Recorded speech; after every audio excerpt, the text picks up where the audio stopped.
What's up, fire fam? My name is Carpenters, and welcome back to Conan Exiles. Today we're having a look at some of the stations that got added back ago, and for those on console I suppose this would be pretty useful as well when it comes up for you, or if it's come out for you already. But anyway, we have lots of crafting stations with lots of different things. Now, a question I've seen a lot of is what's the purpose of the T2 bench from the T1? What's the point in upgrading it? Might as well just save for one of these two or something or other. Well, I'm going to be telling you the differences between them all, what they do, and pretty much it's all kind of down to time or cost reduction in regards to pretty much all of these stations. I'll tell you which does what. And of course, with the T2, usually that will do like a smaller amount of the two. So for the Alchemy Bench is probably one of the easier ones to explain here. So you have the T1 Alchemy Bench. It's just normal 20 slot inventory, doesn't really do anything, everything's default. Then you upgrade it to the T2, so the improved Alchemist Bench, and that will actually have a minus 25 cost reduction on it and have 40 extra inventory slots. So you see here we have 10 on this one, so 10 alloy leaves, and you come to the improved one and it takes 7 instead. So you're saving a whole 3 alloy leaves when you're crafting things, and of course that's going to carry across the board to whatever else you make. It's going to take less material, so that's why you kind of want to upgrade it, just to give yourself a bit of cost reduction there. And the extra inventory slots could always be nice, because then you can craft a lot more than you could in this one anyway. So there you go, you see the difference there, a lot more in that one than the other one. Then you have the choice of both T3 variants, so you have the massive trade one, and then you have the slightly smaller compact precision, so trade and precision. And the difference between these two is this one over here, this is our variant B, is the cost reduction one. So what this one is going to do is half the cost of everything by 50%.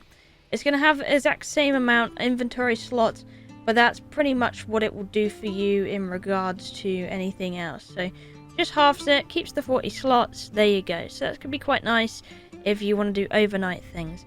Then we come over to the trade, and this one basically makes things a lot faster to make. So if you wanted to make the aloe extract faster than the other one, well, you could do this at approximately 150% faster than the default value.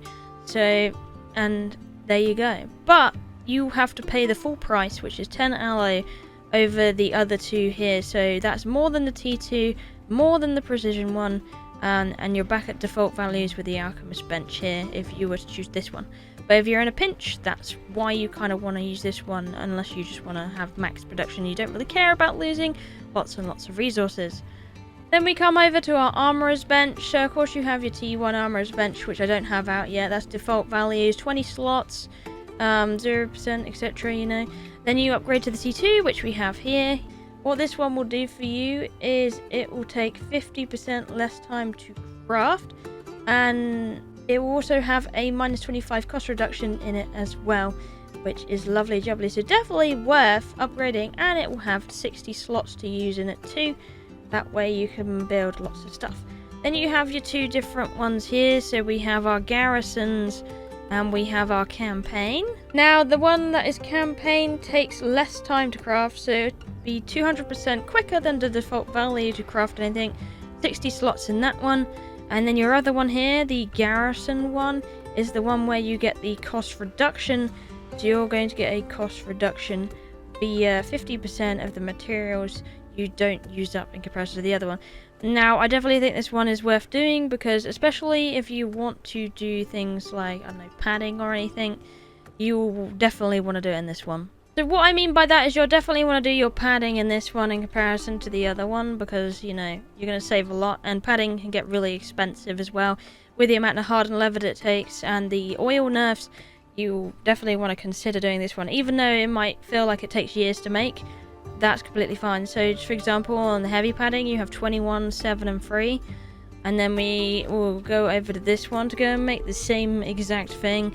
It is 42, 14 and 7, so that is a lot more hardened leather that you really don't want to waste. Perhaps if it's something else like the light perfected, it's not so bad, but I definitely think using this one for your other paddings is much better. So just bear that in mind. If you don't know well about these ones, well, basically they have different values in them. So you can already tell what this one will be about. This will be your fuel efficient one, so you won't use as much fuel in it. So whether that be oil or coal, it will take a lot less, but it will take more time to craft the product. So for example, it's going to take 100% more time to burn the amount you have, but it's going to take default values to craft it. But if you come over to the heat efficient one, that is going to consume minus 50% more than the default rate, which is 0%, but it will take 150% more faster to craft the item. So if you want lots of iron in one big go, just for more coal in general, if you have no problem mining coal, I definitely get this one, and I actually really do like this one in comparison to that one so far. I can definitely recommend this one, especially if you have plenty of fuel in the area. What this one will do is take a lot less time to craft things over here. So this is our time efficient one. It will take 150% quicker to craft what you need in this one, and that's pretty much what this one will do, and it holds quite a decent amount in it as well. Then you have your precision one over here. So this one, what this one will do is make things cheaper. So instead of 100 steel fire to make dragon powder, it's going to cost 50. So this one's definitely a really nice one to go with, especially when you're doing building. You want lots of stone consolidant, etc. You want to make that as cheap as possible, really. So I definitely would try and go for this one if you can, because it's going to take 50% of the cost away. So that's going to be a lot nicer for you. And then we come over to our next one. These are our tanning benches. So if you wonder what's different with these, you're like, what's special about tanning now? Well, again, it's time and fuel. So we have our plant-based, and then we also have our precision one. Now, our first one, the plant-based, is actually going to consume less bark when we want to make our leather out of it. The burn time is 100% more than the default value on this one, so it's going to take a lot longer to consume that bark while it's crafting this. And then we come over to this one, and this one is pretty much our time one. So it's going to make the leather a lot more quickly, 50% quickly, than the normal one. However, it will consume more bark as it does so. So it will make it very quick, but will eat bark like nobody's business. Of course, on Sipta, that's not really a problem because you can get lots and lots of bark. And I'd argue in some places in the Exiled Lands also is really easy to get bark. Then we have our two blacksmiths. We have the garrisons and we also have the campaign. Which one do I build? We start off with the garrisons, and this is our cost reducer. So on this one, if I wanted to make an Asheronian sickle, it's going to be a lot cheaper than the other ones. We have 15 iron, hardened bars, and on this one we have 30, so it's going to half it by 50%. So if you want cheaper stuff but slower time to make it, this is the one for you. So there you go. If you want something between, then just go and stick with the T2 bench. It's going to reduce things by 25%, and then it's going to be 50% faster. If you think about it as well, the T2 is actually really worth sticking with sometimes, unless you really want things really quickly or to take a lot less materials. So if you just like something in between, then T2 benches are still very up there and very good. But yeah, for this one, cost reduction here, and this one's time. So if you want to make things really quickly, like you find iron reinforcements take way too long, you want it at the same cost as it would be in a normal T1 bench, then you want to use the campaign one. Then we come over to our final new ones, so the Precision Carpenters bench and the Trade Carpenters bench. You might be wondering the difference between these two. So with this one, it's going to take 50% less on the cost reduction, so if you have something like a bow or something, you probably want to use this one. However, if you use the other one, it's going to take a lot quicker to make things like your shaping wood planks out of here. It's going to be made really quickly in this one in comparison to that one. So that's the difference here. So those are pretty much all the stations explained in what they do. Of course, don't forget you have your new stations as well for things if you don't quite understand this process yet, or you're coming back to Conan and you don't really understand. Well, this is a pretty good video to look at, because then you probably will understand. However, I do understand in Test Live they have something to help with this soon. But again, it's not very well explained in the descriptions of the items, what they do exactly and how efficient and what would be worth using, etc.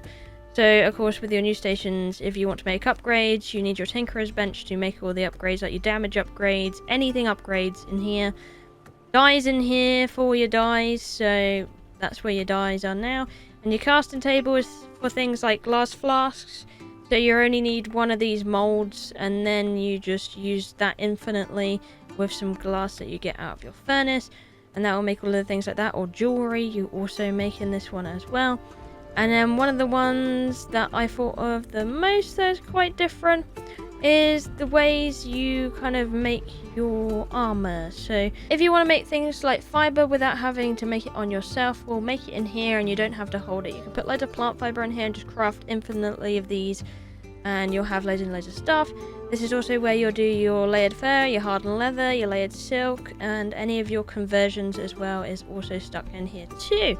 So just bear in mind that Tanner's table is something you definitely want to get. You can't just do it in the armorer's bench anymore.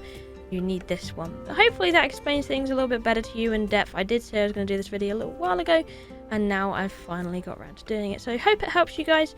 Thank you for watching. I love you all, and I'll see you in the next one. Bye bye!